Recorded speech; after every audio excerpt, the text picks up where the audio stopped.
আমি শুনেছি সেদিন তুমি সাগরের ঢেউয়ে চেপে নীল জল দিগন্ত ছুঁয়ে এসেছো।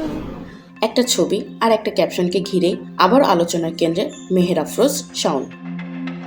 শাওন সম্প্রতি ফেসবুকে সাবেক প্রধানমন্ত্রী শেখ হাসিনার সঙ্গে অভিনেত্রী নুসরাত ইমরোজ তিশার একটি ছবি শেয়ার করেন। ছবিতে তিশাকে শাড়ি পরা অবস্থায় দেখা গেলেও আসল আলোচনা জন্ম দেয় শাওনের ব্যঙ্গাত্মক মন্তব্য।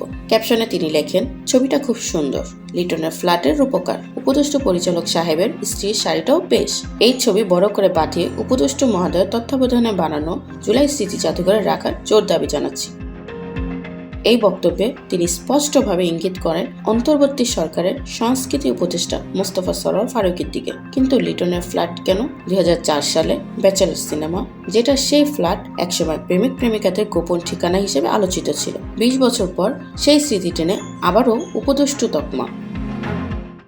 আমি শুনেছি সেদিন নাকি তুমি তুমি তুমি মিলে তোমরা সদল বলে সভা করেছিলে, আর সেদিন তোমরা নাকি অনেক জটিল ধাঁধা না বলা অনেক কথা তুলেছিলে।